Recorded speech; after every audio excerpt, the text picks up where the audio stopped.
Who the hell can wait till morning? Talk now at latenightsportsradio.com. KHJ Los Angeles. Portions of the day's programming are reproduced by means of electrical transcriptions or tape recordings.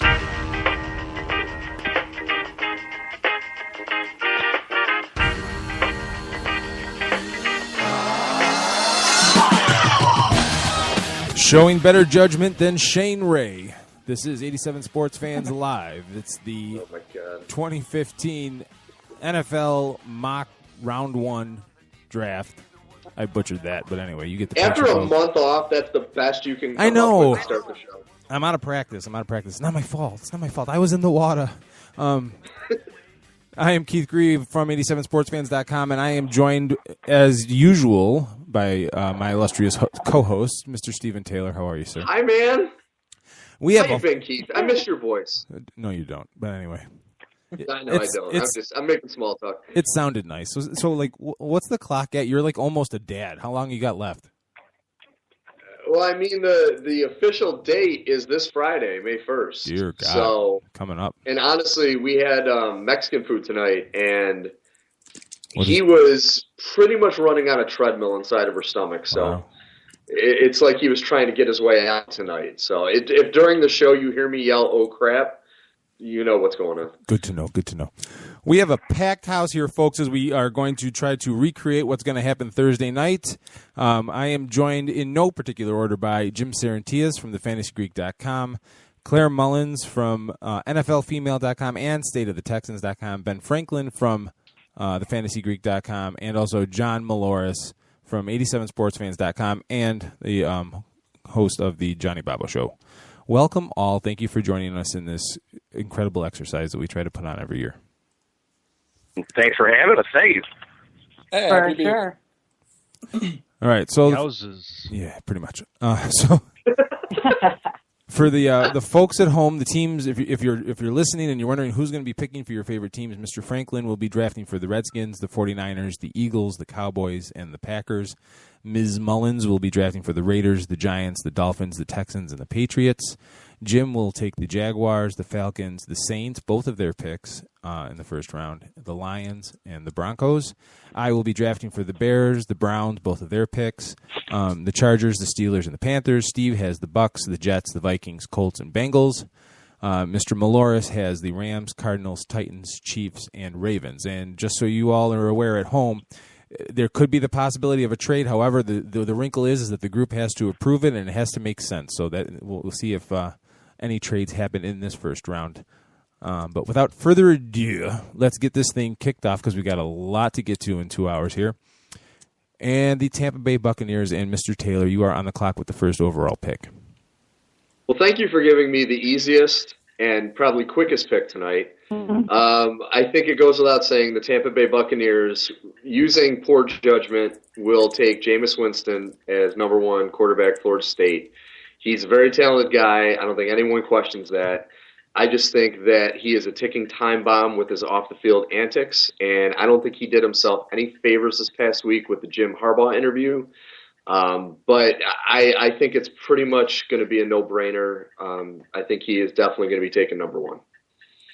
I saw a piece of that Jim Harbaugh interview. What part did you object to? Just his response to when Harbaugh asked him about the whole crab leg thing. He just gave a very odd answer. I don't know. To me, it was just very strange. After I watched it a couple times, and him saying that he had an in, and he thought that he kind of had a deal with the grocery store, and he can just he thought he was okay to just walk out and take. Oh, did somebody's Claire? Was that you? No. Oh, okay. I thought somebody was trying to interject there. I don't know. I don't know. I think that if he would have just, everything's said and done, just said, listen, I made a mistake. I just want to move on from it. I don't think there would have been any problem with that. But trying to make up a weird cockamamie excuse for why he took the crab legs, I mean, maybe he did have an in, but it's just, I don't know, it just sounded weird. It didn't sit with me right. And I'm still not 100% sold on the fact that, everything is kosher with the whole sexual assault thing. I know, he's not getting any criminal, no one's going ahead on any charges. I know he has the civil suit he's going through right now with that.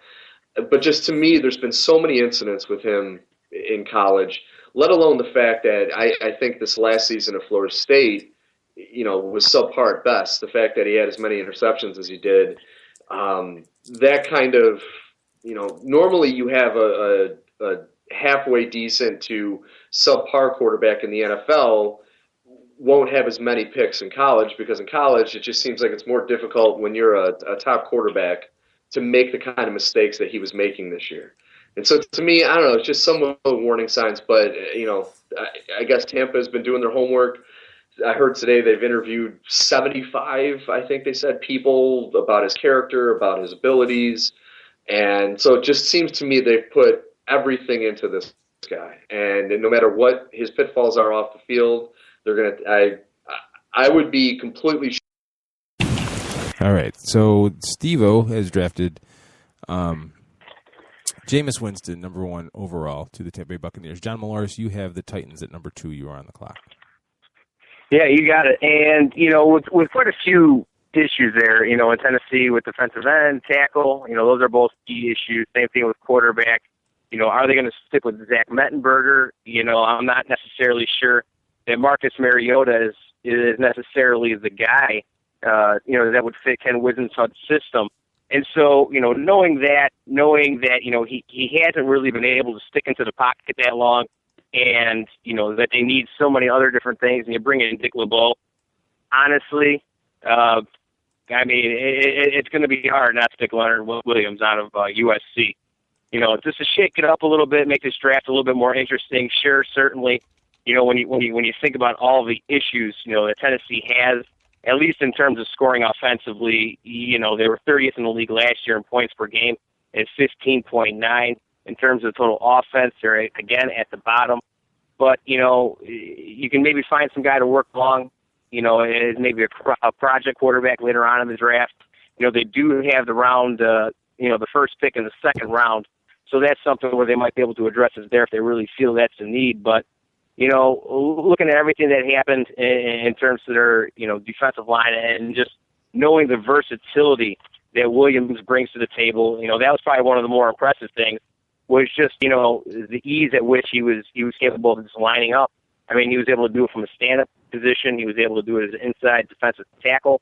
And he was able to do all those things regularly. So knowing that you get him in the right system, I think he can be that 5 technique guy. He can also be a left defensive guy. You can move him all over the place, especially knowing how athletic he is. So, again, to shake it up, maybe they pull off the trade. Maybe they do go with Mariota in the long run. But when it really comes down to it, Leonard Williams, he's the second best player on the board. So that's where I'm going to go, just knowing about what a question mark Marcus Mariota is. All right. Anybody else want to weigh in on that? I think regardless, Jim Sarantias for thefantasygreek.com, my perspective is that no matter who picks it with the numbers 2 overall pick, whether it be the Titans, if the Browns trade up, the Chargers trade up, who else has been in play for Marcus Mariota? Eagles. Eagles, whoever. Marcus Mariota will be off the board with the number 2 pick. I think Ken Wisenhunt, if given his druthers, and he should get his druthers because his neck is always on the line with the Titans team that's been struggling. He wasn't very impressive in his first year, and I can't say that they're sold on Mettenberger. I think Marcus Mariota goes to the Titans. I think that this is going to be the number 1 pick that's traded because the Titans have so many needs. I think that they can trade down and get value, but that's just me. Yeah, and it just I guess I would say the only thing that I would necessarily kind of defend that pick with it being a defensive player is just knowing how many weaknesses they have right now on defense. If they do move the pick, obviously Mariota is going number 2. But when it comes down to it, I just think with issues at outside linebacker, defensive end, defensive tackle, right tackle, cornerback. There's all sorts of problems there where they need to get fixed. And I just think he might be the guy that would kind of ease them in it and honestly just be a better fit long run rather than taking the chance on Mariota. Right.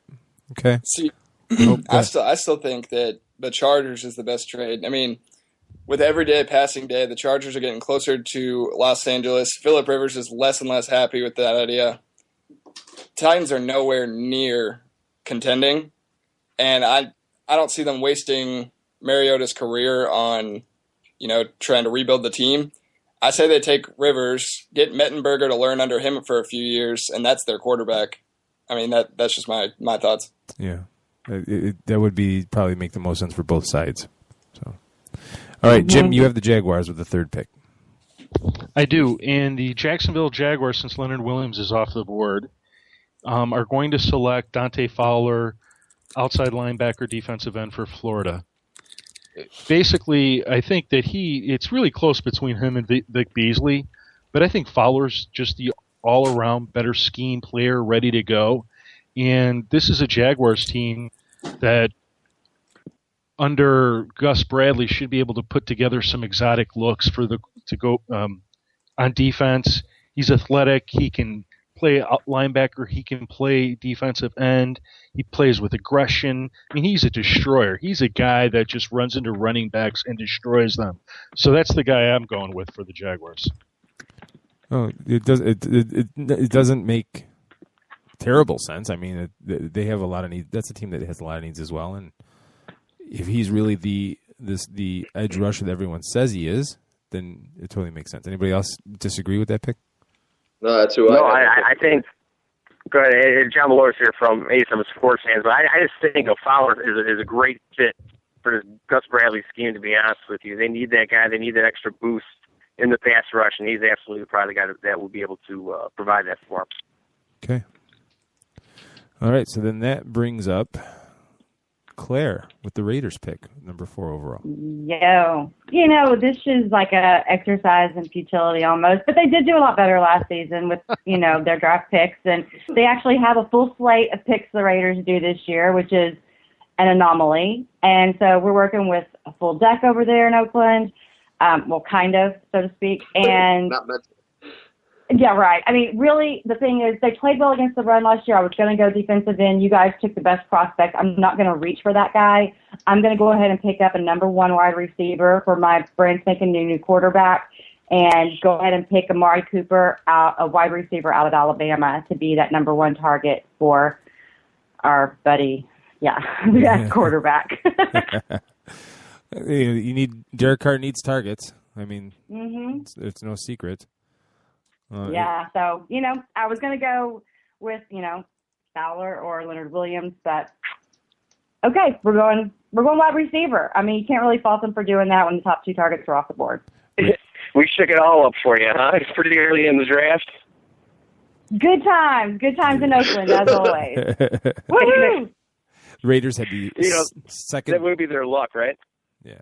Raiders had the second. Well, it's not like Amari Cooper is a troll or something. He's going to be an amazing player, hopefully at the next level, but, kind of was hoping to get that pass rush under control. Yeah. It's cool. Yeah. Raiders had the second worst rated passing offense according to Pro Football Focus. So anything they there can you do. go. So. It's a great pick. Oh, great pick. All right, Mr. Franklin with the Redskins, number 5. Well, you made it a little more difficult for me. Normally I'd go defense here, but since Mariota's still on the board and everything I've read about the Redskins says that, if he falls to them, they're going to take him. So I got to go with number 2 quarterback, Marcus Mariota. I mean, I know that the Redskins just picked up their 2016 option on RG3, but, I mean, how many times are you going to let that experiment fail? Right. And, I mean, I think they got rid of Colt McCoy, and you can't really trust I'm blanking on his name, their backup. Kirk Cousins. Thank you, Kirk Cousins. And so I got to say Marcus Mariota fits them. They're going to try and keep him from their division rivals. He's a backup if RG3 fails one more time, pretty much. All right. Steve-O with the Jets. You're up next. You guys are killing me. I got to move everything around.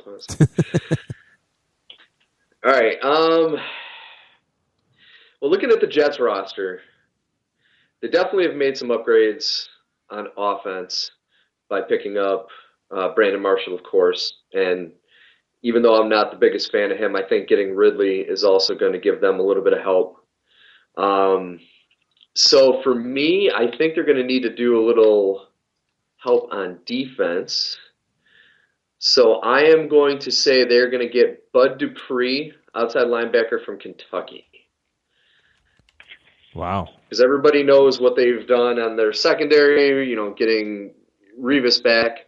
I just think they need a little bit of help, not necessarily on pass rush as much as just shoring up certain parts of the defense. I think Bud Dupree right now is probably the best player available, especially if you're looking on the defensive side. So I'd say they're going to grab him.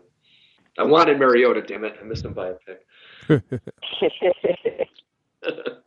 I don't know. Maybe I'm a little shocked by him going that high. Is anybody else? Maybe I'm in the wrong here. Yeah, I am. I mean, he's the top-rated defensive end. I would have expected the Jets to go outside linebacker and take Shane Ray. Their outside linebackers are, and give me 1 second to get their depth chart in front of me. But then I didn't expect the Redskins to take Marcus Mariota, so what do I know? Yeah. So anyway, they have Muhammad Wilkerson and Sheldon Richardson already along the line with Damon Harrison. I think the Jets are probably fine there, but Quentin Coples and Calvin Pace, while they're good players, they're not the be-all, end-all of this team. And I just think that Shane Ray they're salivating to get him. He's just a phenomenal player. Probably I think he's a little bit more raw than people want to admit. I think they want to coach him up, and at least in the beginning he'll be a situational player, but he can be really destructive in his play, and that's who I like them to take. Well, and I thought about the whole linebacker thing, and one of the reasons, though, I picked Dupree is he's not the biggest guy for a line. He's 6'4", about 267, 270, somewhere around there. So I think he's somebody that has the speed and the versatility that could play multiple positions on that defense. I could see him being line. I could see him even potentially being a linebacker. Yeah, he would probably be more of an edge rusher because Wilkerson's not going anywhere. Yeah, for the Jets. I think he's got some versatility. That was one of the big reasons why I'm kind of giving him a look. All right. Mm-hmm. Lots to think about here. So, and now we get to the Chicago Bears, and now I am on the clock. If you say Jay Cutler, I'm turning this off. No. Because Jim and I actually had this conversation. Was it Wednesday night, Jim? We were talking about D tackles. Yeah, after the show. And we were watching film of Danny Shelton, and that was up and down. And then we watched a couple other. I rewatched. Oh, go ahead. His film, and I think he's better than what we saw. Just saying, I rewatched that film that we had on him, and I think he's a lot better than looking at it once. You have to look at it a second time. You see he's very good. Yeah. But go ahead. Sorry. No, because I see the Bears going one of two ways with this pick right here, as far as the 7th pick in the first round, and that's either a wide receiver, which would only be Amari Cooper or Kevin White, or D tackle. And the question is, which is a bigger need? And if you watched that Bears defense last year, they were just doormats. They couldn't stop anybody. And as bad as they need safeties and middle linebackers and a whole bunch of other things on that defense as well, an athletic nose tackle, especially transitioning to a 3-4 defense, is going to be very, very important because they don't really have it on that roster right now. I don't believe anyway. I don't think Jeremiah Ratliff is the answer there. So I am going to draft. I just blanked out on his name. Danny Shelton, the defensive lineman from Washington, to the Bears. No, I agree. I think if the Bears don't go defense, they're insane. I mean, their defense, they need so much help in so many different areas that it's got to be a top priority. Don't be surprised if they do go with the wide receiver there, and nobody wants to listen to me, but Alshon Jeffrey is not an X-receiver, okay? And the 3 games that Marshall was out last year at the end, Jeffrey's numbers and targets and reception percentage dips mightily when he draws the top coverage. So I'm just throwing that out but there. and I agree with you. I mean, Kevin White, I think he's one of my favorites in the draft, especially still available in this draft. But this draft is very wide receiver heavy through multiple rounds. Agreed. So to get solid defensive players in that first round, I think is immensely important. Agreed. Yeah, I think Brad Biggs, who locally here for the Chicago Tribune has mocked Amari Cooper to the Bears first. I don't know that Amari Cooper makes it there, but even if he does, you pointed out, Keith, you cannot, here, let me pull up the Bears defensive stats. They're horrific. You cannot win football games in the NFL when you are giving up, come on.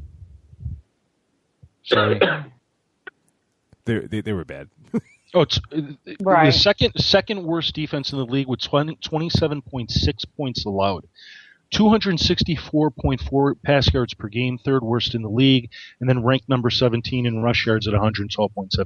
You cannot win football games, period. I don't care what the offense is. That's ridiculous. It hampers your ability to control the clock. It builds confidence to the opposing offense. You're downhill on roller skates if you cannot stop the run in the NFL. All right, the 8th pick in the first round, and then we will take a quick break after this as we reach the quarter point of the draft. Jim, you are on the clock with the Atlanta Falcons. I am, and I did a first round mock draft, and I'm going with the player that I had mocked to the Falcons, and I think this is going to be the first. I think it's a stunner. I haven't heard anybody talk about this pick for the Falcons. The Falcons select running back Melvin Gordon from Wisconsin. Wow. Yeah. Wow. And the reason I went with this is they got no running backs. They got nobody. Yeah, they even lost Jaquiz Rogers, too. They lost Jaquiz Rogers, but here, let's see who they got. They got Devontae Freeman, who's an undersized running back. He didn't prove himself last year when he had ample opportunity to, with Steven Jackson just pulling basically a train behind him. Antone Smith, I don't know that he's the long-term solution of this team. And then they have Jerome Smith and then Ronnie Wingo. You cannot have a team offense without a running back. And Melvin Freeman's the best one on the board. Well, best one in a zone running scheme, which is what they're going to be running next year in Atlanta, which is why I took him ahead of Todd Gurley. And Gurley's coming off the ACL surgery, too. You got to be a little leery of that so high. Well, but I that wasn't the reason. I just decided to stick with here's the nuts and bolts reasons why. And at the end of the day, if you look at the Falcons, just their team, you look at their defense, and we know they're going to have to draft defensive players. There's no question about it. But you look at them and you go, they've got players on defense. They're going to at some point not have enough picks, so they're going to have to work with what they have anyway, take the running back first and just move on. So. Yeah, I look at the Falcons and, in all of their warts, for lack of a better term, and their secondary is a mess. Their run blocking was a mess last year, but there's no interior lineman worthy of a first-round grade. You know what I mean? So, again, right. I agree with you that they don't have anybody in that running back position. They have no one. I know. They've got no one. Zero. But you know me, and I've always said this, that you can put a mediocre back behind a great line and get good production, but they don't even have that, and there's no guarantee that they're going to get that in that draft. So your pick really makes sense, I believe. Wow, thanks, Keith. I thought I was going to get beat up more for it. No, I know I went the roundabout way, but I actually did like the pick. Thanks. And I find it surprising that that Melvin Gordon is not in the conversation for the Falcons. Now, it's possible that they're just not sort of intimating who they're going with, because out of any team out there, the Falcons, I really don't know if there's a player that they particularly like in this draft. You got the new coaching staff, and so it's a new era in Atlanta. No, but you know what I mean. No player's really been tied to them. Like you could say, Amari Cooper was tied to the Raiders. You could say, but Danny Shelton was tied to the Bears. You could say Leonard Williams was tied to the Titans. Jameis Winston to the Bucs. I mean, it just, Anyway. Yep, I hear you. I'm taking him. I hear what you say. Melvin Gordon to the Falcons. So that rounds out the first quarter of the first round mock draft here at 87sportsfans.com and elitesportsradio.com. We're going to take a quick break, catch our breath. I'm sure some people have to rework their notes here as we go on to the next portion of the draft. You're listening to the 2015 87sportsfans.com mock first round on Late Night Sports Radio.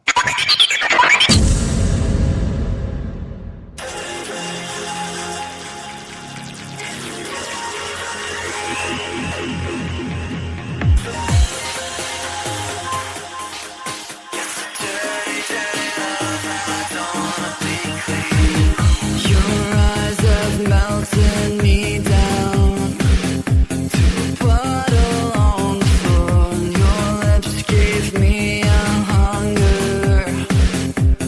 It's all I want is more.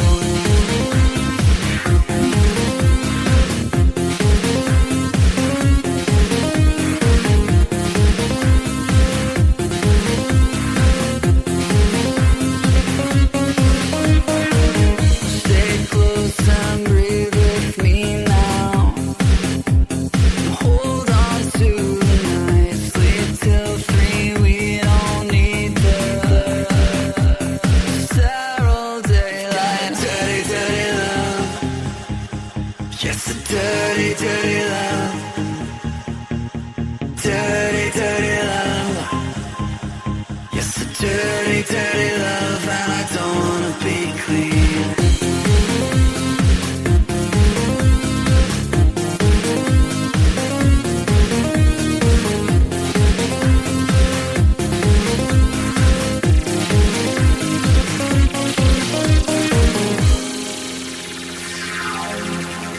Screaming out like a frantic prayer. Tell me what you feel. Let it out like a forbidden secret.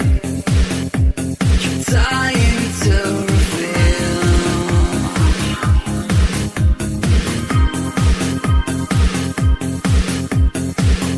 Let it out like a forbidden secret.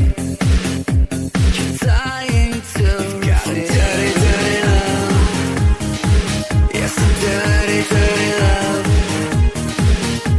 Dirty, dirty love. Yes, a dirty, dirty love. And I don't wanna be clean. Dirty, dirty love. Yes, a dirty, dirty love. Dirty, dirty love. Yes, a dirty, dirty love. And I don't wanna be clean. Dirty, dirty love. Dirty, dirty love.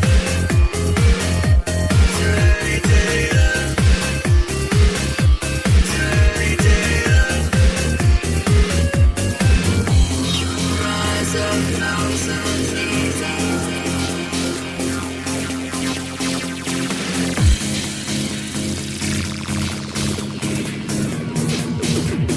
It's all I want. You've got a dirty, dirty love. Yes, a dirty, dirty love. Dirty, dirty love. Yes, a dirty, dirty love. And I don't wanna be clean. Dirty, dirty love. Yes, a dirty, dirty love. Dirty, dirty love. Yes, a dirty, dirty love. And I don't wanna be clean. Dirty, dirty love. Yes, a dirty, dirty love. Dirty, dirty love.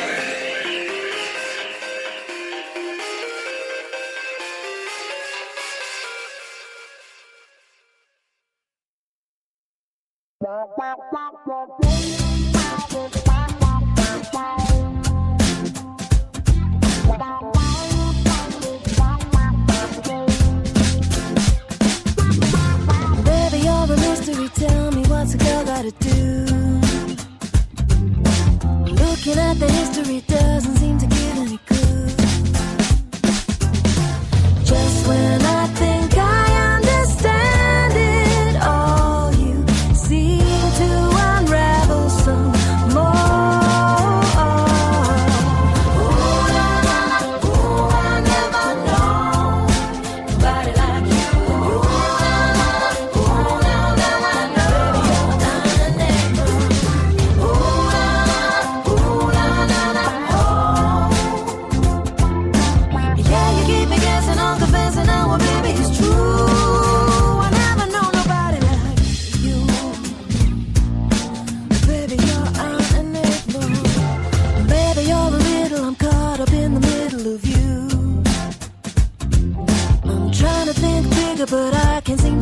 way through. I wanna make it better, but now I'm scared of looking a fool. Oh, baby, no, I've never been very good at playing it cool. Just when I think I understand it all, I find I know nothing at all. I never known nobody like you. Now I know you're unenable. Yeah, you keep me guessing, I'm confessing now, baby, it's true. I never know nobody like you. Baby, you're an enigma. Baby, you're an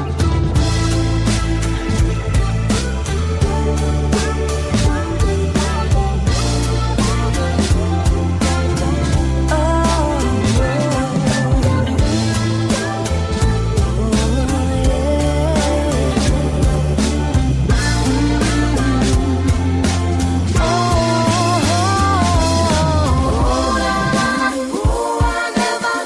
I'll never know nobody like you. Baby, you're an enigma.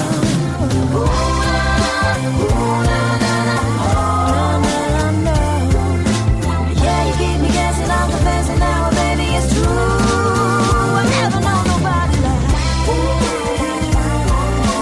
Baby, you're an enigma.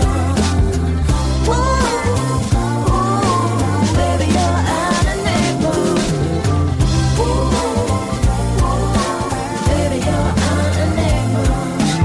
Yeah, you keep me guessing, I'm confessing now, baby, it's true. I never know nobody like you. Who the hell can wait till morning? Talk now at latenightsportsradio.com. So wide you can't get around it. So low you can get under it. So high you can't get over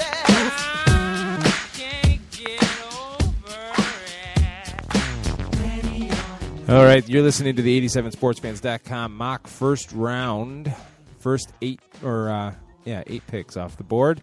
Jameis Winston to the Bucks, Leonard Williams to the Titans, Dante Fowler to the Jaguars, Amari Cooper to the Raiders, Marcus Mariota to the Redskins, then Bud Dupree to the Jets, Danny Shelton to the Bears, and Melvin Gordon, first running back off the board, according to Mr. Sarantius, to the Falcons, which brings us to the New York Football Giants. And Ms. Claire Mullins, you are on the clock. Yes, that music made me hype. Okay, this guy, it's not a sexy pick, but it kind of is. I mean, if you're in a big, humongous guys who can protect your 34-year-old quarterback, yes, we are talking about left tackle out of Iowa, Brandon Sheriff. All right. That's my guy. You got a 34-year-old guy, and you're going to bring someone in, or else Ryan Nassib to replace him, or someone else. Your line is not that great, and you got to do something there. And that is actually like the most exciting player, I think, at this position. He's very versatile. He can play all the positions basically on the line except for center. And he is strong as a house, and he'll kill defenders who try and touch his quarterback, which is awesome and hot, and I love that about a lineman. I think that's a great pick. That's exactly what I was saying. It was, definitely going for, there's some other reinforcements. Had some other different combinations along the line. But what were you thinking? Was that Jim? Oh, I was going to ask Claire. People think Scherf is more of a guard than a tackle, and just to see if you agree. Even though right tackle, I don't think anybody would have a problem. It sounds like left tackle that a lot of people don't think that he projects to that position. But I hear you. Right. He can play all the positions, just whether you would want him to. But I think it's a great pick. Great. Well, Will Beatty played well for the Giants at left tackle. If they're going to take a tackle, it's to replace Justin Pugh at right tackle. Yes. So there's that. Why not start him out over there? Maybe he's flexible in the future, and he's the kind of guy that can shore up that line for years to come. And honestly, we got to think about how old these guys are getting. How many years does Eli really have left? Do you think? 6, He's 7? 34, and he takes more hits than Yeah, he's gotten beaten up the last couple of years. Mm-hmm. So, all right, Mr. Maloris on the clock with the Rams with the 10th pick. Yeah, you got it. It's even though it is a relatively deep draft in terms of kind of finding some guys a little bit later on some of the other rounds that can still make a difference on offense in terms of catching the ball. You got to go with Kevin White here. He's the number 2 receiver that was left, and just knowing that they can't really fill the number 1 receiving hole with Kenny Britt or Stedman Bailey. These are all things that were kind of missing, from their offense for quite a significant time. I mean, they were 32nd in the league last year with they averaged 212.5 yards per game. And knowing that they still do have some other issues they need to work through offensively. Just knowing everything, that Kevin White is able to bring to the team in terms of, he's a little bit more of a physical guy. You can line him up in a couple of different spots. He's a really unique skill to be able to track the ball down the middle of the field, which is going to be key for them. And so, when you add all those different things into the fact that, they're going to find out a way to use Nick Foles, out in St. Louis. And so I think you add another weapon to this. He does have some things that he's able to, they have to work through, at least in terms of, some holding calls, that they kind of stand out a little bit. And also, sometimes he tends to, kind of give a tell a little bit right off the line as to which kind of route he's running. That's something that I think they'll be able to work on. And so, when you look at Kevin White, it's the number 10 pick for St. Louis. I think that's probably the best fit for them. Okay, what's anybody else think? I like that pick. What were you going to say, Keith? I was going to say, I like that pick because, Nick Foles was great with Deshaun Jackson, and then last year without Deshaun Jackson before he got hurt, it was god-awful. So he needs that kind of target. I don't know if Kevin White is really that level of a target yet, but he seems to be, according to everybody. Right. I think it's a good pick. Yeah, no, I'm with you on that. I mean, the other thing is kind of, you look at, some of the other issues that they have. Obviously, right guard and center is going to be a big problem because, you really don't want to have anybody, that's, kind of underexperienced there at center. So they're going to have to find, something that's going to work out for them. And to sure up, that center spot at some point during the draft here to kind of fix the offensive line. But, Scott Wells played poorly last year. They ended up releasing him.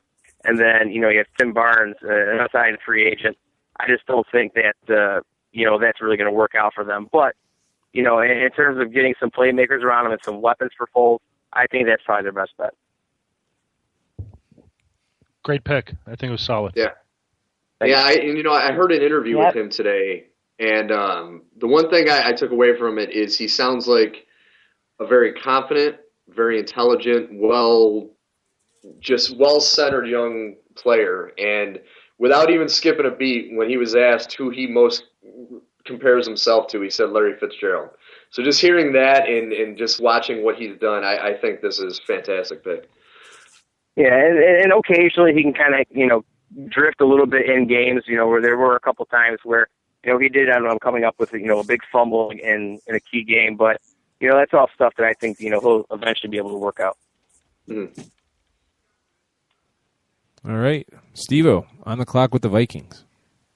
All right, I was going to pick Brandon Scherf. Thank you, Claire. So I am going to have to go to... Boo.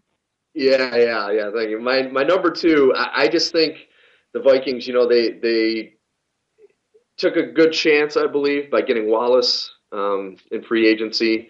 It's going to help, add an extra weapon to Bridgewater, but I think they have to do everything they can to protect him. So I'm going to go Andrus Peat, offensive tackle from Stanford. All right. That's not a bad time to address. Go ahead. I was just saying, I like it. I mean, I think the best quarterback to watch this year is going to be Teddy Bridgewater. And he's still going to make some mistakes, but anything you can do to give him more time, I think is a good pick. Yeah, and I think at some point, they're probably going to address running back and knowing how deep it is. that's something, I think they'll be able to fix down the line. But, releasing offensive guard Charlie Johnson, they did sign offensive lineman Joe Berger. But, when it really comes down to it, when you look at, what their line's been able to do and what their offense in general, it's been pretty lackluster. So, that's definitely, a good idea. Shore it up, make him feel a little bit more comfortable, and, just find a good combination that works there. I think it's a good pick. The only question is, Vikings have Matt Khalil, and while he did have a terrible season last year, the reality is they have him, and then they have Phil Lodeholt on the right side. So, I like the pick. I just don't know that they don't go in a different direction. Yeah. I mean, from week 13 on, Teddy Bridgewater had the second highest quarterback rating in the NFL, if you think about that. Only Tony Romo had a higher quarterback rating than Teddy Bridgewater. So keeping him upright is a what's the word I'm looking for? Priority. And pass blocking was something they did not do particularly well. So, Jim, I see your angle, but I don't think that's a terrible pick there. Yeah, I mean, I think the more they can keep him in the pocket, the better. And not that he's not very competent scrambling and getting outside the pocket, but I think the more they can keep him in there and get him comfortable, the better it'll just be for him. Yeah. Jim, I didn't mean to say that you were saying it was terrible. I was just throwing out another perspective. Okay. No, that's okay. Go ahead. Okay. Jim's all mad now. Look what you did, Keith. I did. I ticked off Jim. I'm sorry.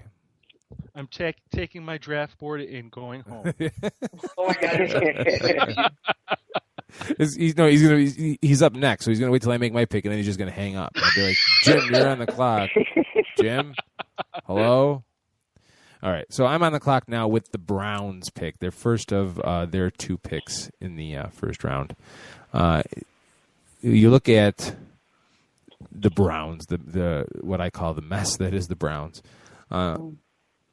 With them taking Johnny Manziel and then jettisoning Brian Hoyer, who didn't play all that well, but it was kind of like trying to, what's my favorite metaphor? Trying to pick which puddle of vomit to lick.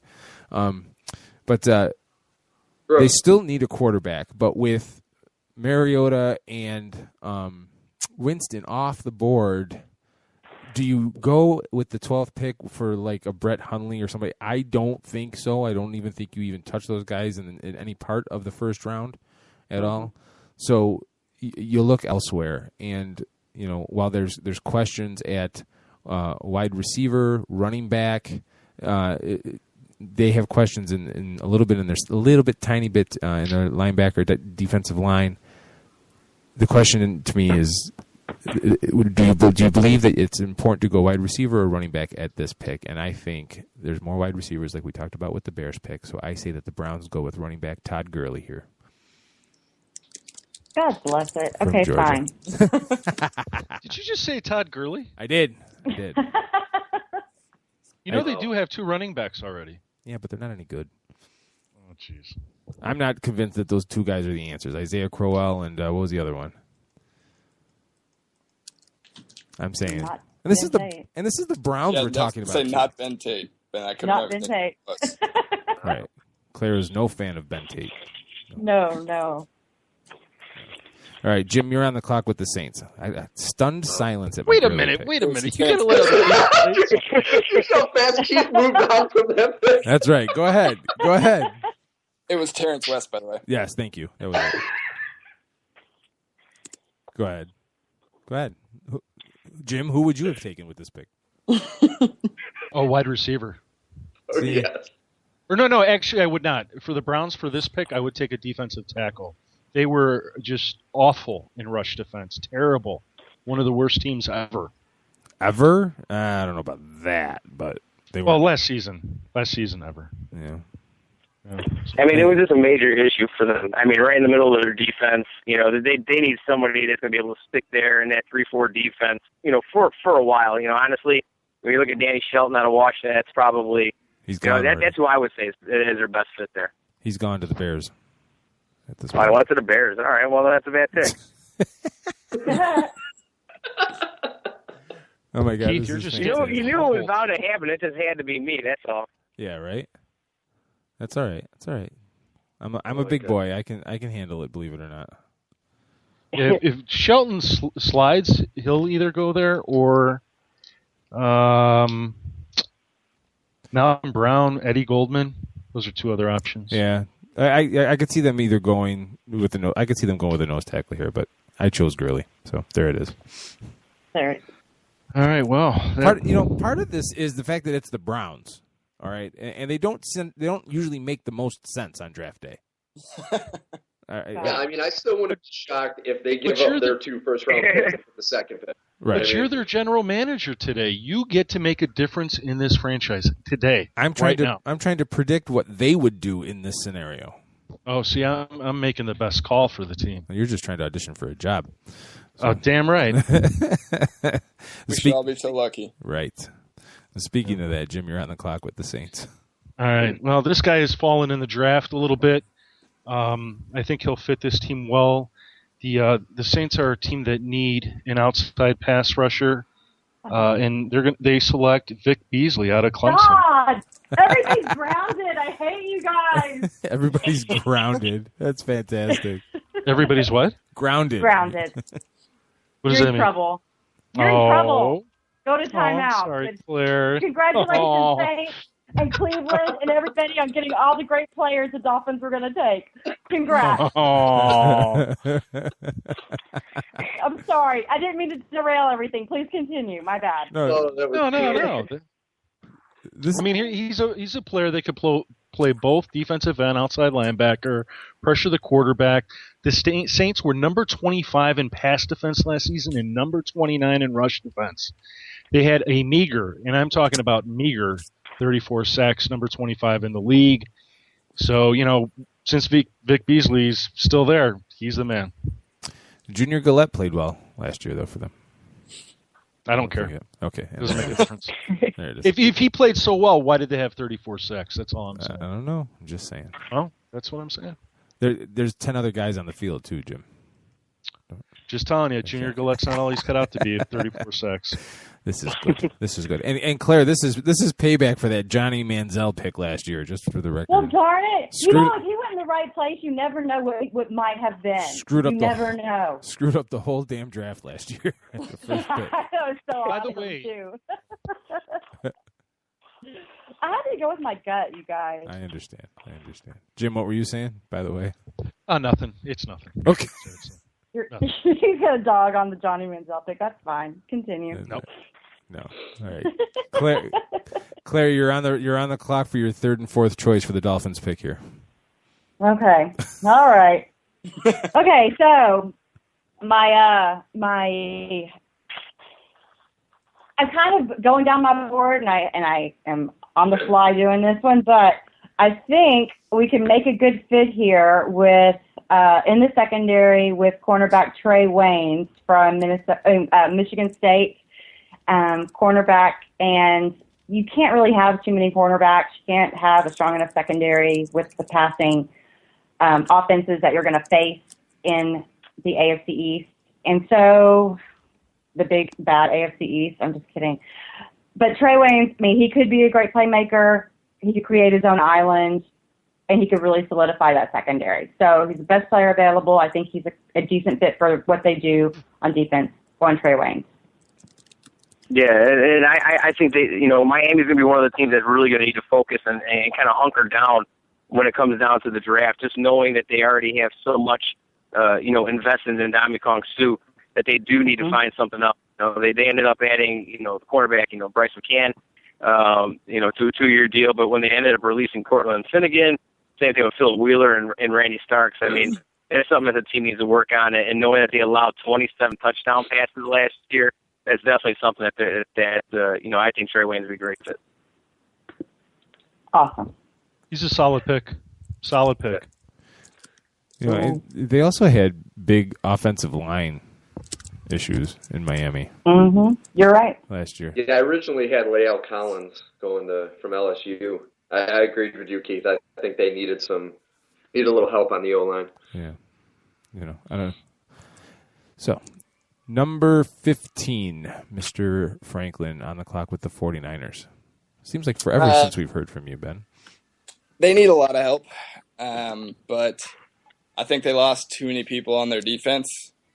So I was torn between Eric Armstead and Malcolm Brown, but I think Brown fits their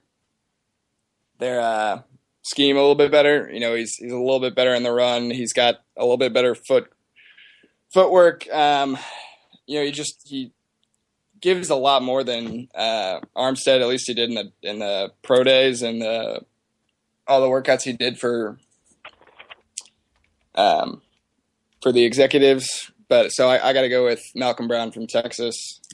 Mm-hmm. Is he kind of the replacement for Ray McDonald? He could. Well, I think if they picked Shane Ray, he'd be the replacement in more ways than one. But wait a minute. Hold on. I got you here. I think Malcolm Brown will fit the scheme and fill the hole left by him. Yeah, that's awesome. That was an awesome joke. All right. Anybody else? Ben, I think that was a great pick. Do you know why I think it was a great pick? Because that's what you had going on. That's who I mocked to them. Exactly. The exact player. Yay. Well, great minds think alike. There we go. Oh my God! Right now. All right. All right. We are at the halfway mark after this pick. It is the Houston Texans, the hometown team of Ms. Mullins. You are on the clock with your pick. Okay. This one has been tough because this is the first year in a long time that no one's really sure what the Texans are going to do. And so the easy answer, the most crowd-satisfying answer, seems to be filling the void in the wide receiving core. Yes, you have DeAndre Hopkins, but a bunch of him, you got a bunch of Jags. So my favorite that's available in the wide receiving core that I've really researched a lot, and I know maybe it's a bit of a reach, but I think he's the best fit for what they want to do. I think it's Jalen Strong, wide receiver out of Arizona State. Sticking to it. Sticking to Jalen Strong. Putting my money on Jalen Strong. Who? Jalen Strong? Jalen Strong, Arizona State. I got it now. Okay. My guy, Jaelen. Yeah, and obviously, I mean, receiver's such a huge position they're going to have to fill with, obviously with the huge loss that they've taken. And so, I mean, that's 85 receptions, that they're missing. And so, between, I think maybe DeAndre Hopkins, would have been a good fit too. But, I mean, they have plenty of young options there, at that spot. And so, I feel that's a great pick. It fills a need. I mean, you got to replace the body that was Andre Johnson somehow. JJ Watt. Anything's possible. He can play anything. Well, I mean, it's the first year, and honestly, they have done a really good job solidifying the team, and there are not, honestly, a whole lot of holes to fill. So I think that one's probably the most glaring one, and I want to fill that one, so we're going with that guy. All right, there you have it, folks. The first half of the first round is complete. We're going to take another break, catch our breath, refill our beverages, and clear the air, because I think Jim needs a little TLC. You're listening to the 87sportsfans.com's mock draft on Late Night Sports Radio.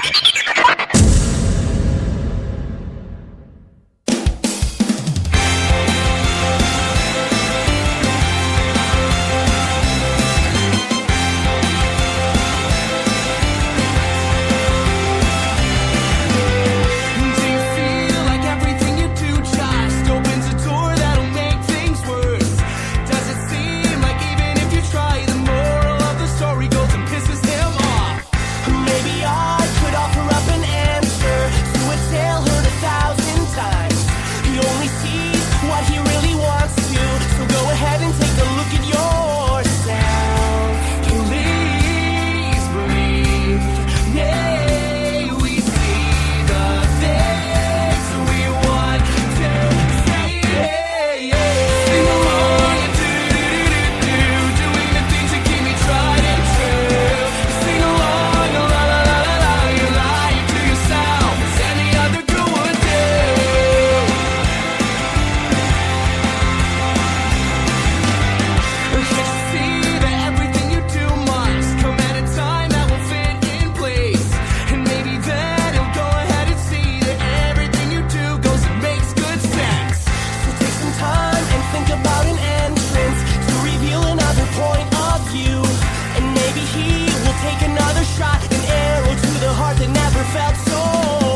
If I was a snake and you were a mouse, would you run from me?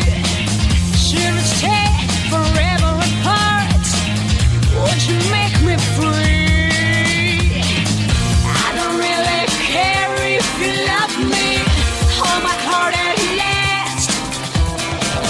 I don't really care if you need me. I should leave you fast.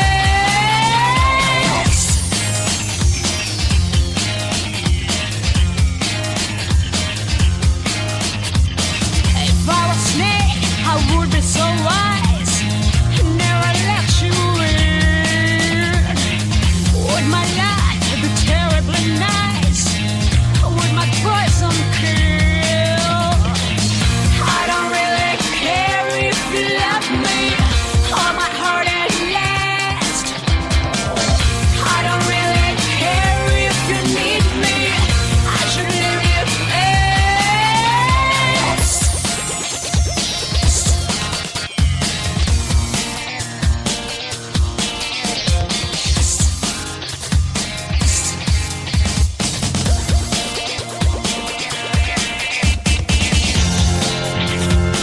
I should leave you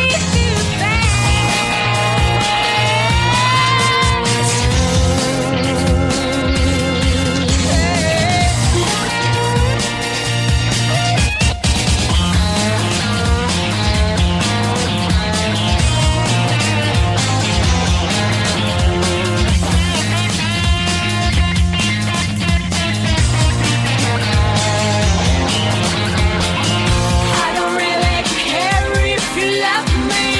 Hold my heart at last. I don't really care if you need me. I should leave you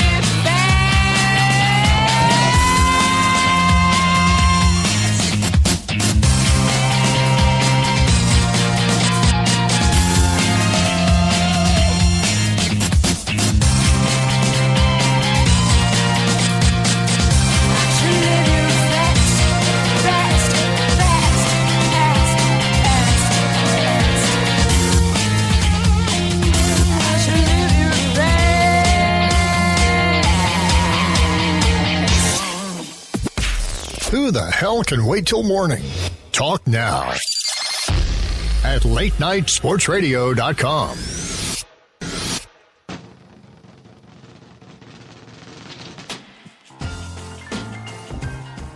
'87sportsfans.com's mock NFL first round, the 2015 edition.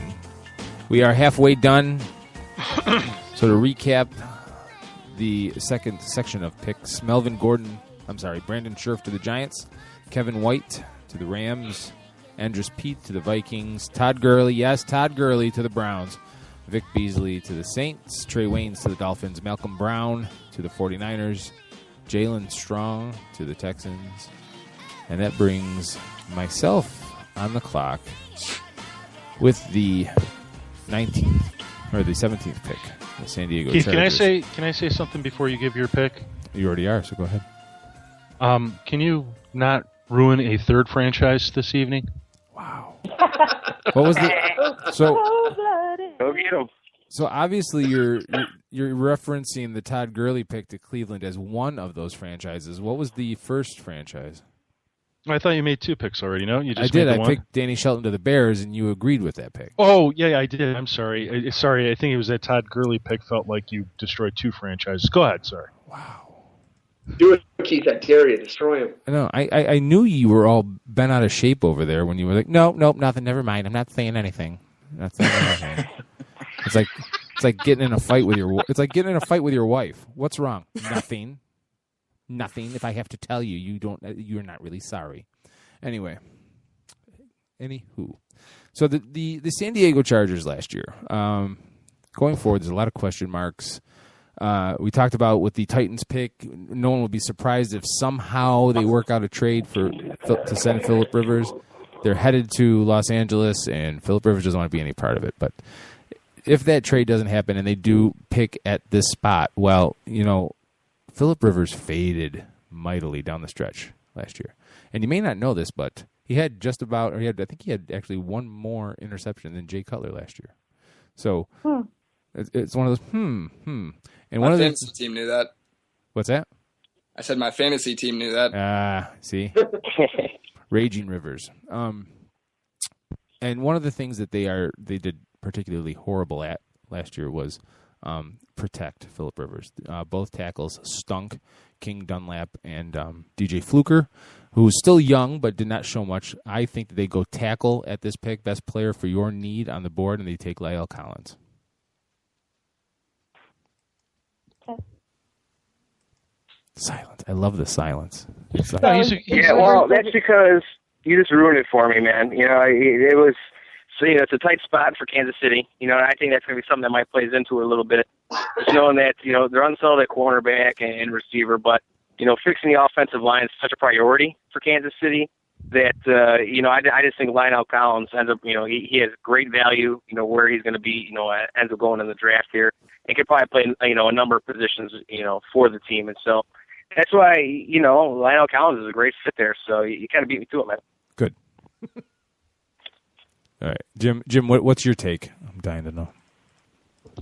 I think it's a good pick. I have him as a guard, but I think it's a good pick, especially if they can't get a quarterback and they can't get a running back. You're right on point. They'll get their running back next season. Or, I'm sorry, next round. Excuse me. Yeah. I have their needs as being guard, tackle, nose tackle, outside linebacker, inside linebacker. Not so much a pass rusher, but outside linebacker. And I'm not sold that the Chargers are moving anywhere, because I still think that the NFL is looking at the situation and going, we just really don't need to get anybody else mad at us right now. Well, San Diego, stay put. Yeah. Oakland, stay put. St. Louis, stay put. It's really a question of whether San Diego wants to pony up money for a stadium. But Yeah. Well, it's a good PR move. You're protecting your quarterback who doesn't really want to be there. So, what is he just going to turn his back on that sort of altruistic move that you just made on his behalf? I don't know. Yeah. And Fluker is a little too young to give up on, I think, but he was just really bad last year. So, all right. John Maloris, you're on the clock with the Kansas City Chiefs. And so kind of looking at where the Chiefs are sitting at the moment, again, there's a variety of things I feel that they could do here, but knowing that, points per game, they were up there at 22.1 points per game. That's 28th in the league, 29th in passing offense. They ended up releasing Donnie Avery, A.J. Jenkins, Anthony Fasano. So, I don't think necessarily Kevin Smith would be a bad option, but, knowing they need a receiver, offensive tackle, and also a center, I think Eric Flowers, prototype, durable guy, started since his freshman year.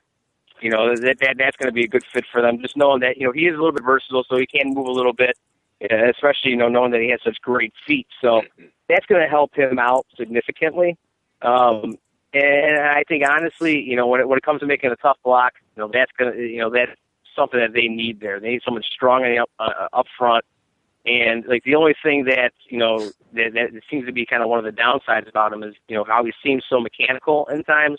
A little bit rigid in terms of when it comes down to pass blocking because of what he does with his elbows, and he's just undisciplined, isn't able to keep his hands off the lineman, for as long as he needs to. So as long as he's able to kind of keep control of that, he's a great run blocker.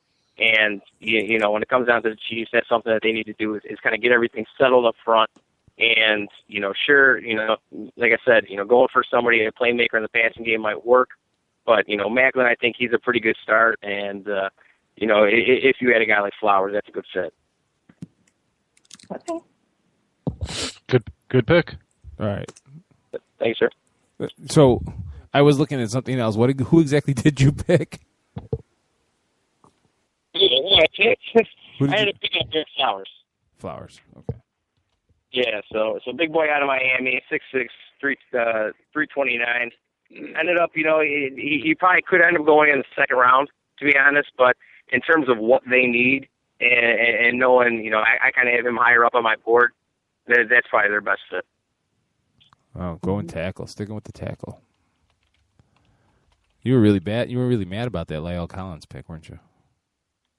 Yeah, I enjoyed it, man. I kind of like mixing it up a little bit. If you haven't noticed, that's why I strayed from Mariota to start, just because you got to make it a little bit exciting, right? And look, it screwed clear over right from the start. Woohoo! Set the tone for the theme show. of the night. Yeah, you look at the Kansas City Chiefs, and I'm not a big Andy Reid fan. I'm just not. But a glaring weakness there was their offensive line play. Also struggled against the run on defense. So. Yeah, I mean, they were just horrible. I mean, on both sides of the ball, at least in terms of, the run and the block, in terms of passing. But Eric Fisher, 2013 number 1 pick, he's still struggling. You had journeyman Ryan Harris up there. He wasn't much better at right tackle. And Alex Smith, I mean, look how many times he was sacked last year. I mean, that's probably, the most significant thing. Is keeping him healthy and allowing him to manage a game for you. And, with that upgrade, I think that's a good fit. All right. So that puts me on the clock with the 19th overall pick, the Cleveland Browns, a pick they got from the Buffalo Bills, which they acquired when the Bills traded up to get Sammy Watkins last year. And everyone was criticizing my pick of Todd Gurley to the Browns earlier, but best man on the board at that time, and that's where I think we go here. The Browns could, if you look at how they performed last season defensively, there were some ups, some downs, obviously, but one position where they didn't get a lot of production out of was defensive end. And I think with this pick, they go with, I'm gonna butcher this name, but Owa Adejuzua from UCLA, defensive end. Are you allowed to pick a guy? Can't say his name.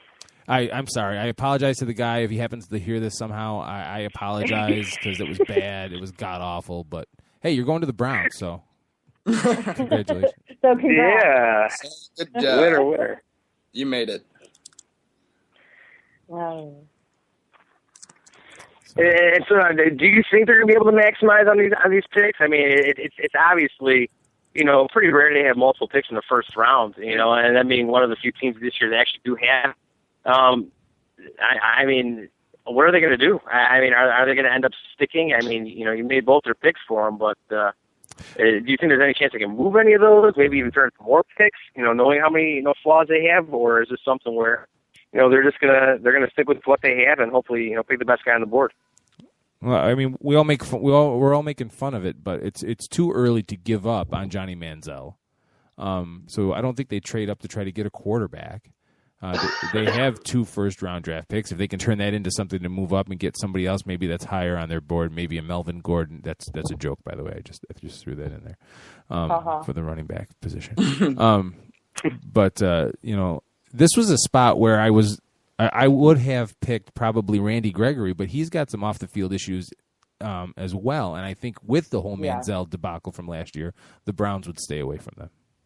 And you would think, but at the same time, you're like, it's the Browns, they just want to take that risk for whatever reason. I don't know. There's something in their psyche that says, let's fix the troubled young man that we have no idea how to fix. Yeah. Keith, I think if you're going to address the defensive line in the first round for the Browns, which, by the way, Johnny, they have 10 picks in this draft, which is tied for second most. Ooh. So they've got a bunch. They've got a lot of picks to, to invest in their team. To me, if you're going to invest in the defense in the first round, that's why they should have taken the D tackle with the first pick. But I would have enjoyed, besides a defensive tackle with the first pick, the second one, a wide receiver, if only because I don't trust Josh Gordon anymore. To me, he's on the outs on my team, and I don't expect to have him next year. We've got Twain Bowe. We might as well get another top receiver and at least give whoever our quarterback's going to be great receiving weapons, and not necessarily for this year, but for next year. Yeah. I agree. I liked Andrew Hawkins last year, too. I think he'll make some adjustments and step up again this year, too. All right. Ben, you're on the clock with the Eagles, the painful pick. This is probably the most difficult one I had, just because I truly, after reading all the Eagles have done this offseason, it doesn't really make any sense to me. So my logical side would say, hey, you have no receivers, but it's Chip Kelly. So I got to say he goes, you just got a brand new shiny running back. You need to shore up your offensive line because you want to copy the best team in the NFC East. So they're going to go Jake Fisher, offensive tackle. One, because he's an Oregon guy, and Chip Kelly has proven that he'll do anything to get Oregon guys. And two, I mean, he's a proven running tackle. He opens some lanes. He'll get to Marco Murray the runs he needs to.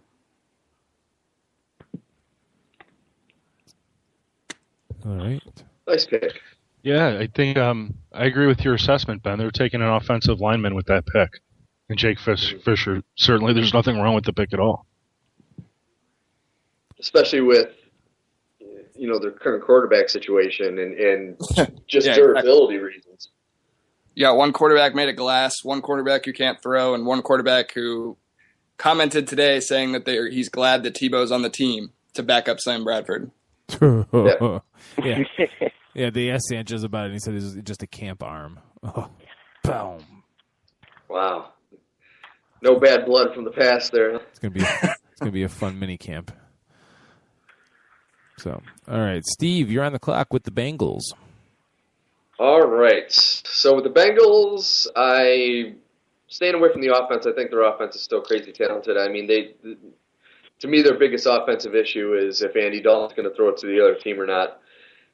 I looked at their defense, and I saw a team that, sixth in tackles, tied for first in interceptions, but dead last in sacks with only 20 sacks this past season. So I am going Eric Armstead, defensive tackle from Oregon.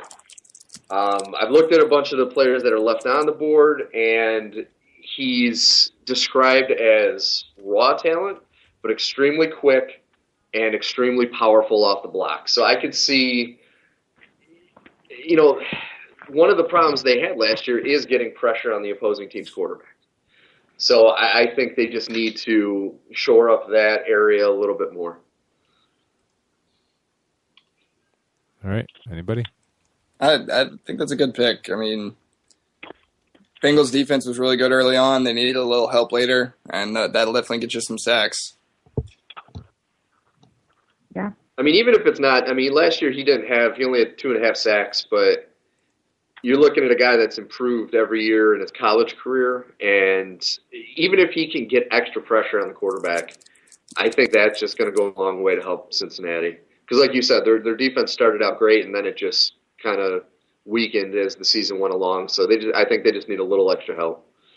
Yeah, if they find someone that's going to be able to create a little bit more of a pass rush for them, that's really going to free up that secondary. And, it is they do have a pretty good secondary. So, that's something where, finding the right pass rusher, not only is it going to help them shut down the 16 rushing touchdowns they allowed last year, which was 27th in the NFL, it will, create a better secondary and overall to fix the defense. All right. So that puts me on the clock with the Pittsburgh Steelers and the 22nd pick overall. The Steelers are interesting in that. Let me call up my screen really quick just to make sure.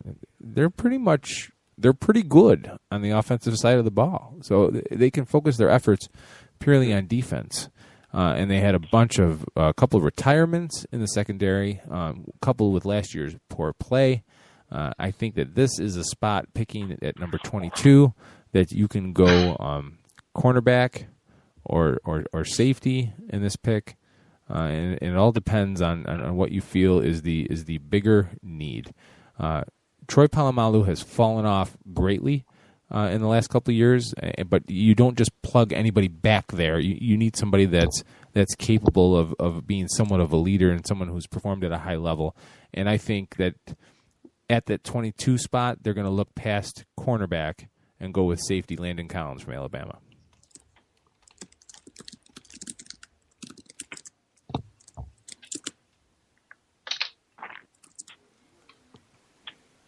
Yeah, that's pretty interesting too. I mean, just kind of looking at, what they've lost, at cornerback, and just find somebody outside of William Gay to contribute. I mean, the guy's 30.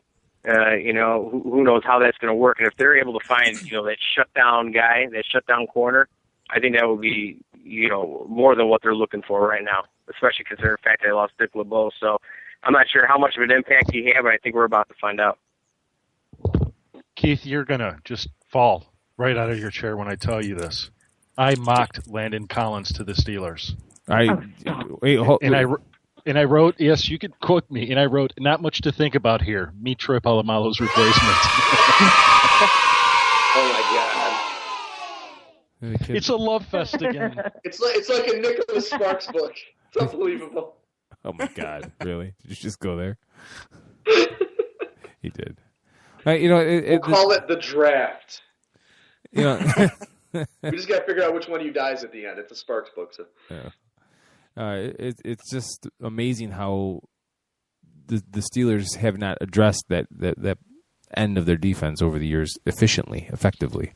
So now with the retirements, they're kind of forced to. And if Collins is still there at 22, which by the looks of things he very well may be, I think, like you said, Jim, not much to think about here. It's a no-brainer. There's no other team that should be looking at him at this point. Nobody. That's why it seems to me he falls right in their lap. Yeah. It would be nice to have him, last till the second round. Maybe the Bears could steal him because they haven't had a safety since Mike Brown. But, that's just me. They'll have some options. We'll see. Jim, you're on the clock with the Lions. Oh, it's my pick? Yep. No kidding. Wow. I know, time flies when you're having fun. Yeah, I didn't realize I had Lions in this one. Huh. Okay. Fair enough. I'm just going to stick with the player that I mocked to the Lions at the time. Let me just find him in my list here. And, the Lions, they don't need to replace Ndamukong Suh, but they just need another complement to that defensive line. And I think they go with Mario Edwards, defensive end, defensive tackle out of Florida State. Okay. And if you want to know more about him. Yeah. I'm trying to find him here. Oh, there he is. He's sort of a guy that, I don't want to say he's a reach, but he's got a high second-round grade. He's just a tremendous athlete. He's 6'2", 279 pounds. Played for Florida State. Former five-star recruit coming out of high school. He can play across from a guard, outside the tackle. He's a very, very athletic for his size, and just a powerful guy who can just take a player and stand him upright. He's got the ability to just cover a lot of space in a short period of time, or the reverse, a very short period of space in a very quick amount of time. So that's why I liked him taken. Well, with the vacuous hole that's left by Ndamukong Suh's departure, and yes, they got Haloti Ngata, but he's. All their guys on the line, with the exception, well, even Suh. Suh was just a powerful, stout guy. But, what's his name? Ziggy Ansah? Mm-hmm. The guy's just a freak. Yeah. And I put Mario Edwards not in that same freak level, but sort of just this real athletic guy that at 279 pounds makes him a lot lighter than your typical defensive tackle. But he can still – that's where he belongs. He belongs on that defensive line, and he's just a nice presence for them. Yeah. They also lost Nick Fairley, too. We forget about it. I know he was hurt. No, I know. But if you're looking between the two players, between him and Haloti Ngata, I think they're going to be fine. Yeah. All right. And I just like him amongst the D tackles, defensive ends, because of his athleticism. Okay. All right. John Maloris, you are on the clock with the Arizona Cardinals. Ooh, yeah, and thinking about, what they're going to do with the quarterback position, because, you have Carson Palmer there, then Drew Stanton, he's there, they both go down, and, things just didn't work out so bad, so great a quarterback. especially knowing that Palmer's 35 now, been in the league almost 11 years. When it really comes down to it, that might not be their biggest concern. Their biggest concern has to be, the departure of Antonio Cromartie. He ends up going to the Jets. They only really have, Jared Powers, opposite of Peterson, really, when it comes down to the deep back. So they're really going to have to figure out what's going on, because Patrick Peterson, he's a great piece, but, having to add someone else to that mix, is going to be the biggest thing for them, because they ended up only having 11 interceptions last year. In terms of their pass defense, they were 29th in the league, where they ended up coming up with, they allowed 25.9 or 259.5 yards per game. And, knowing that that's such a huge, aspect of their game, you're going to have to start looking at some of these guys like maybe Marcus Peters. That's going to be my pick for them. 6-foot guy, 197 pounds out of Washington, really smooth guy, at least in terms of, how he operates himself on the field. He does rely maybe a little bit too much on his natural, athleticism, can tend to get a little bit sloppy. But when it really comes down to it, he's a guy where, he covers a lot of ground. He's able to break forward versus a three-step, and is also able to kind of stand on top of the receiver off of the line of scrimmage. Those are some of his biggest attributes. And so when you really look, like I said, at what they're looking to fix, adding a guy like him, even though he does have the off-the-field issues, which are going to be, a big part of where he does go in this draft and whether or not teams feel that they can trust him. But I think, they ended up doing enough research into that, and when it comes down to it, he's their guy. What's the pick? Marcus Peters. Marcus Peters. Oh, yeah. Yeah, out of Washington. A lot of places had him projected as a second round pick, but just like I said, knowing. Go ahead. He's a first round guy. He's a first round guy. That kills me. You think so? Yeah. Yeah, I think some of the off the field issues might kind of push him a little bit further back and kind of make things a little bit uneasy about him. But do you? Look at what they did with Tyrone Matthews last year, or Matthew. Right. Anyway, Ben, you were about to say something. Sorry. I was just saying that just bites me in a hurtful way. Why? Because you were hoping. Yeah, I was kind of hoping he fell a little farther. Not going to be there for the Cowboys. 4 picks further. But the other guy like Bruce Arians, you know what I mean? I think that might kind of, ease some of those concerns for them in that thought, you know what I mean? I definitely think it's a good pick. I wish he didn't pick it. He's just jealous. He's got pick envy right now. Thank you. So, all right. Well, that's the end of the third quarter. We're at the 3-quarter marks. We're heading into fourth quarter, crunch time. Here on the Mock Draft channel. We're going to take a very short break, just under 4 minutes, and then we will finish things up here. You're listening to the 87sportsfans.com annual NFL Mock Draft on LateNightSportsRadio.com.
Does it feel like a lifetime of pain?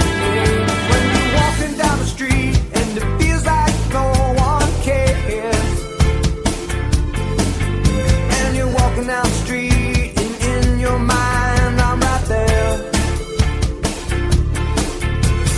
1, 2, 3, do you think about me? 4, 5, 6, let me ask you this. 1, 2, 3, do you think about me? Yeah. Every moment alone, does it feel like your heart's gonna break? Every moment alone, does it feel like you made a mistake? Every moment alone, every moment that goes by, every moment that goes by, every moment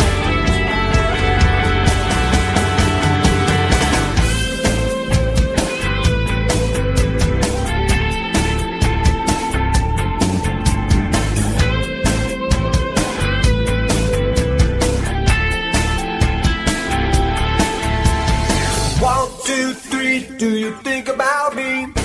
4, 5, 6, let me ask you this. 1, 2, 3, do you think about me? 4, 5, 6, let me ask you this. 1, 2, 3, do you think about me? 4, 5, 6, do you even see? 1, 2, 3, I'm right there. 1, 2, 3, you think about me? 1, 2, 3, do you think about me? 1, 2, 3, do you think about me? Who the hell can wait till morning? Talk now at latenightsportsradio.com.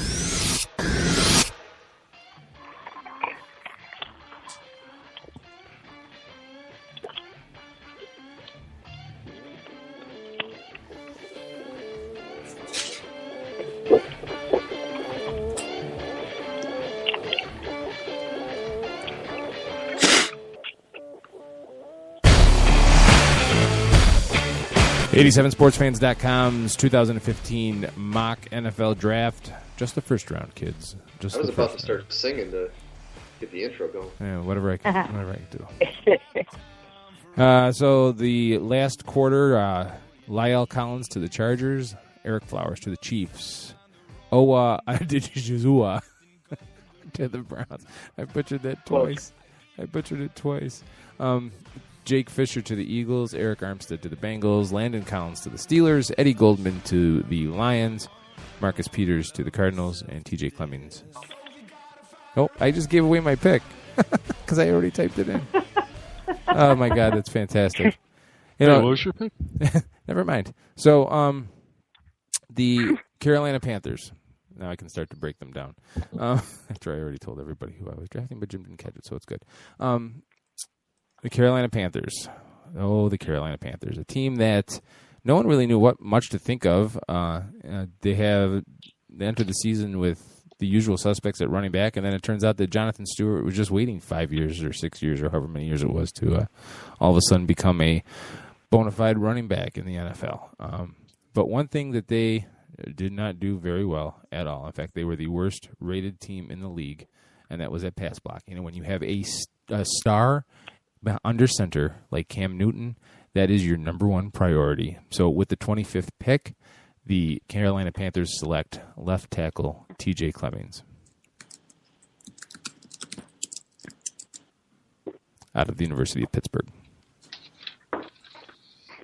Interesting. I mean, it's not, necessarily all that surprising knowing that they lost. They ended up re-signing offensive guard Chris Scott, but ended up releasing D'Angelo Williams, Greg Olson. He's going to be around for an extra 3 years. But when it really comes down to, that's something they need to fix. Somehow get Cam into a spot where he's able to, create a little bit more offensively and just find a little bit more security and stability rather than, kind of always working off the fly and on the run, even though he does, excel at that, obviously. But, just find a little bit more stability, hopefully kind of open up some holes in the running game. I think that's a good fit. I don't like the pick only because it's not that they don't need a left tackle, but I think they could get a tackle later on. I think right now, if you're them and the draft board has fallen the way that it's fallen, you draft Devontae Parker and get that compliment at the wide receiver position for Kelvin Benjamin, because Benjamin is going to just be covered. I mean, they need that second wide receiver desperately.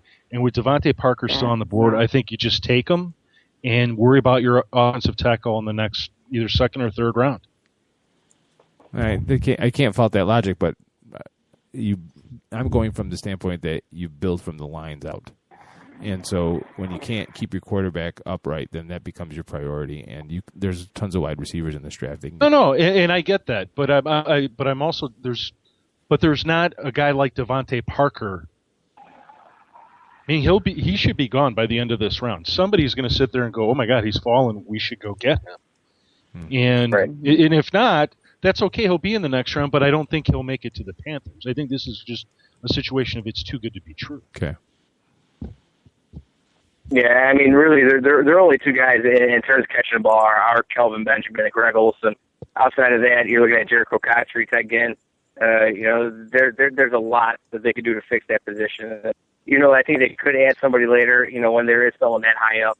Again, that's also a great pick. All right. Anybody else with comments? I want to make sure I give ample time so Steve doesn't accuse me of moving on too fast. Oh no, you didn't wait 1 second to be like, "All right, who's next? Let's go." All right, Johnny Maloris, or no, we have a guest picking for the Baltimore Ravens. Jim, would you like to introduce? Sure. Fred Goodman is coming in for the Ravens. He's a contributor to the Ravens on the FantasyGreek.com. Well, good evening, everybody, and greetings from war-torn Baltimore. Oh, yeah. You're holding up all right out there. Fortunately, I'm on the outside looking in. But, in any event, I mean, getting to the Ravens pick here, I mean, obviously they have a lot of needs. A lot of off-season moves with Nada going to Detroit, Torrey Smith joining Bolden out in San Francisco. You would definitely think, and also Owen Daniels, going to Denver. So you would definitely think that the Ravens could be looking at a wide receiver or a tight end in the first round, and they have targeted a few, but they really were looking at Marcus Peters, who in this mock draft just went to Arizona. Right. So with Ozzie, it's always, the best athlete available, even though they do have a needed corner. However, they did sign Jimmy Smith to an extension. They've got Ladarius Webb, coming back, taking a pay cut, but questioned around his health. You would think they would take the next cornerback in the draft. But what I feel the Ravens are going to do here, if he's available at this point, and they do take players who have trouble off the gridiron. So with Randy Gregory falling, I don't think the Ravens will take him. However, I think they go with the D-line. They love picking defense in the first round, second round. They had great production out of Mosley and Jernigan last year with the first two picks. So I think I screw up Denver here because I know Denver's looking at Shane Ray. And I think the Ravens go with the Southeastern Conference first-team defensive tackle Shane Ray out of Missouri to replace a departed Pernell McPhee, and adding another rusher on the defensive line. Granted they got Dumerville and Suggs, but I think Shane Ray just adds to the depth of the D-line. And it's something the Ravens like to do here in the first and second rounds. It's funny because they also have a tendency to welcome convicts to the team. Correct, and that's why Gregory could have been an option, but I think they'll pass over Gregory if he's available. All right, Jim, what do you think? I don't know how they're going to handle the recent use on him and given everything with Ray Rice, but I think in general, the pick is a great pick. Yeah, you would think maybe they could find somebody a little bit in the later rounds. I mean, it was just something where I feel like there was no way you're going to see the Ravens come out of the draft without getting, some kind of pass rush or some kind of outside linebacker. I think it's an excellent fit. And, I mean, they've been great for over a decade now in terms of having, really, really good sub-package runners, and losing McPhee. And then, also, having seen Paul Kruger leave as well, that's going to hit them pretty hard. So that's an excellent pick. I wanted to ask real quick, Fred. In this particular mock draft, we still got Devontae Parker on the board. Why wouldn't they just take a wide receiver? I mean, because it's certainly a hole on their roster. Yeah. It's a hole, but they also really like some of the young receivers on the team. I think Kamar Aiken, you looked at last year, big body, can go over the middle, had a few good games. Also, Marlon Brown had a down year last year. Didn't get a lot of receptions because of because of Steve Smith and Torrey and everyone else in the lineup. But Marlon Brown could come back and get significant playing time as well. I think they're going to go after a receiver. I wouldn't be at all surprised if they pick up a free agent here, before the mini camps. All right. Thank you. And that's gonna be one of the interesting things too. Like, sure, obviously there's a lot of excitement that builds up for the draft, but there's everything that comes after that. Where teams are, again, they're repositioning, figuring out what they have, seeing where they're at cap wise. So there's a lot of cuts, a lot of guys that become free agents, a lot of veteran, casualties. But, that's always something fun to keep an eye on. Yeah, I don't think Crabtree's been signed yet by anybody, has he? No, not as of yet. I thought, Oakland signed. The Ravens have definitely been talking about him. Oh, the Raiders. The Raiders signed up, guys. The Raiders got him? Okay. Scratch that one. Yeah, and then I think, honestly, too, when Baltimore's looking in terms of a receiver, they need to go for a deep threat guy. Rather than, even though, bringing Mark Trestman in there, he likes those big body, physical receivers. I think they need to find a guy that's going to be able to come a little bit closer to replacing Torrey Smith in terms of what he meant to that offense. And that's probably the best way they would go on that route, at least. I'd tell you another possibility with this first round pick, and I wouldn't be at all surprised if Ozzie moves down, trades it and moves down, if he doesn't get the player that he wants. Right. And you might see him pick up a receiver in the second or third round. Yeah, and Jim, what you were talking about before with what's his name there, the Devontae Parker. If he's there for the Ravens, I think they might make a play here for that too. Yeah, I mean, I think it's one of the things that it's hard to in a mock. I mean, you have to keep reminding yourself that people adjust. Now, I would adjust, but some NFL GMs wouldn't adjust because they'd say, this is just our board. We don't care. Right. There are certain guys we just want. Where I might sit there and go, well, wait, we didn't think this guy would be there, but he's there now. Right. You got to do the best player available versus just focusing on your needs. Correct. Yeah, I guess the other thing to think about, too, and Jim, you can probably attest to that, with their new offensive coordinator being Mark Trestman, who focuses more on receivers and, so-called running game. Of course, he'd like to have his running back, catch a lot out of the backfield, which I think Forsett, will help them with. But, Trestman may be bending Harbaugh's ear to go after a receiver somewhere in the first couple of rounds. I wouldn't be surprised. And do you expect a big change in dynamic, in terms of what they're trying to do offensively and move the ball vertically, like through the air? Well, it's changing the dynamic. I think they want to try to keep as much of Kubiak's offense in place, but Trestman's going to throw his own 2 cents worth into it. I mean, they have a lot of success in the passing game as it is. I think that, one of the keys is whether Pitt is going to come back healthy. They're looking at tight ends too. And the guy from Minnesota, the top tight end in the draft, is one of the targets as well. Excellent insight. Thank you. All right. Thank you very much. Ben. Thanks, Fred. Ben. All right. Have a good evening, guys. All right. Thanks, Fred. And girls. Thank you, Fred. Be good. All right. See you. Bye-bye. See you. Ben, you're on the clock with the Cowboys pick. Okay. This pick has probably given me a little more torment than the Eagles pick did, just because the Devontae Parker is still available. In the past, the Cowboys would have gone best available and probably picked him. But looking at their roster, they got Dez, Terrence Williams, and Devin Street. I can't see them going Devontae Parker on that. They need help on defense more than anything, especially cornerback.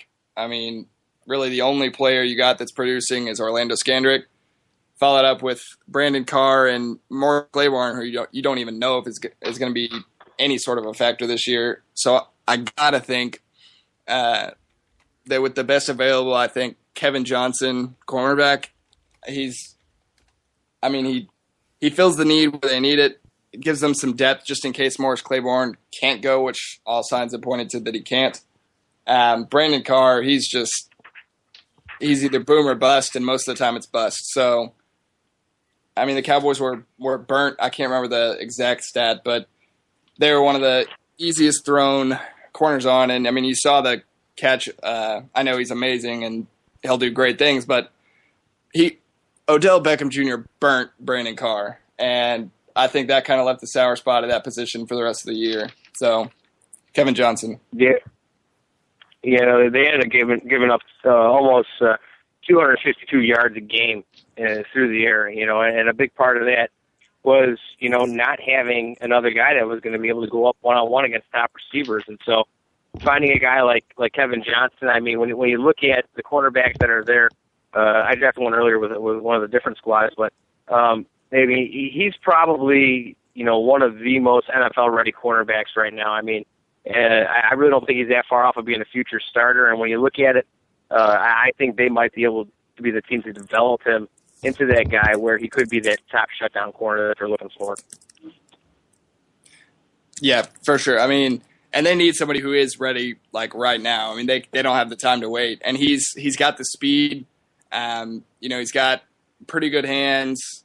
He can run with the big receivers, and he's not as bulky, but he's aggressive. So, you know, he can get bigger and stronger, but he's got the natural football ability to keep up with the top receivers. Yeah, and I thought maybe they would possibly think like safety in terms of just knowing that they almost have two of the same guys at safety, and J.J. Wilcox and Barry Church. You know, they're both really good against the run in terms of cover.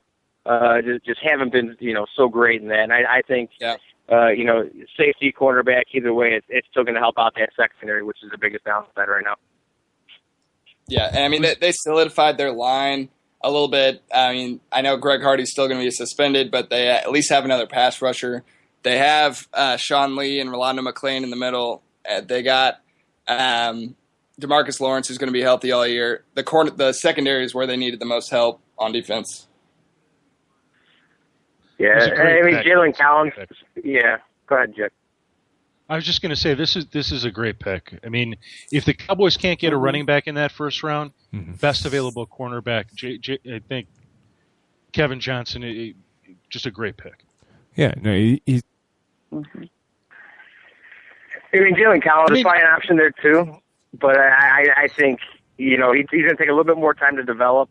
You need someone to be able to step in a lot sooner, just knowing that you have so many different, you know, mega receivers in the NFC East. Exactly. They, besides Orlando Scandrick, they got nothing in that secondary. Exactly. And a lot of money tied up in it. So getting somebody in the draft who's going to be kind of cheap is big. Yep. All right. Jim, you are on the clock with the Broncos pick. Okay. With their first pick in this draft, I see them replacing Terrence Knighton and drafting nose tackle Eddie Goldman from Florida State.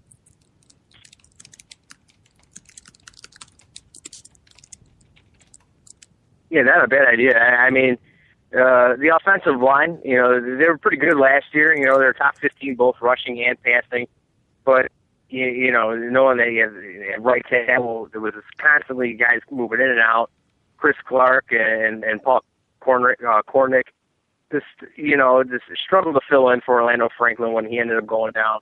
And just knowing that the new, you know, zone blocking scheme underneath Gary Kubiak, he's looking for a guy that's going to be athletic, that's going to be quick, that's going to be a little bit bigger and have some strength. You know, and this is, I think that'll be, you know, a good guy to fit his scheme. Hang on, are you talking about Eddie Goldman? Correct. Oh, I'm sorry. thank you. Eddie Goldman. No, I just here's my thinking behind. Besides just replacing Terrence Knighton, the bottom line is that the Denver Broncos had the second best rush defense in the league, giving up just 79.8 yards per game. If this team wants to sort of keep some sort of a status quo, you've got to get the best available player in that position.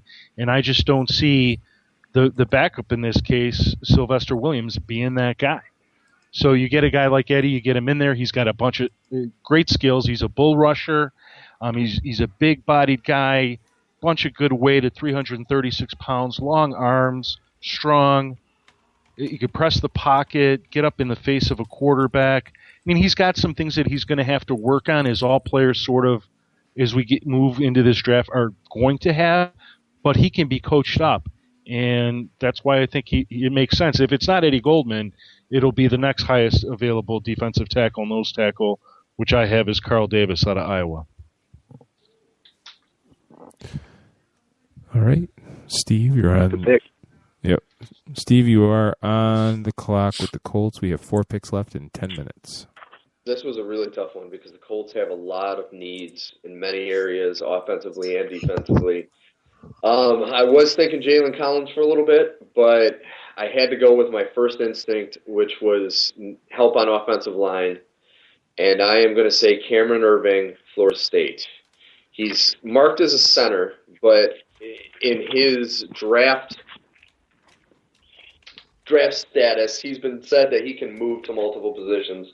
And I just think, you know, for Andrew Luck last year was sacked 30 times. This year they're bringing in the NFL equivalent of the Golden Girls with Frank Gore, so they need some serious protection.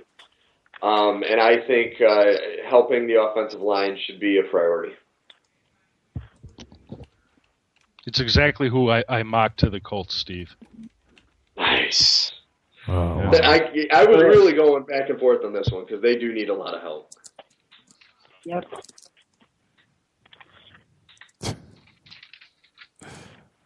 Hold on, I got to find something for you now, Steve. I'm having trouble queuing this up. Did you really go there about Frank Gore? Absolutely. Between him and Andre Johnson, it's like we're looking at the early 2000 Yankees. Let's find some former great, really old players to put them on our team. Oh, dear God. Okay. If this board shook out this way, I could see the Colts going with the wide receiver there, Devontae Parker. Because I don't think so. no more Reggie Wayne. You got to fill that. Yeah, but Reggie Wayne, I mean, he wasn't really that big a factor last season.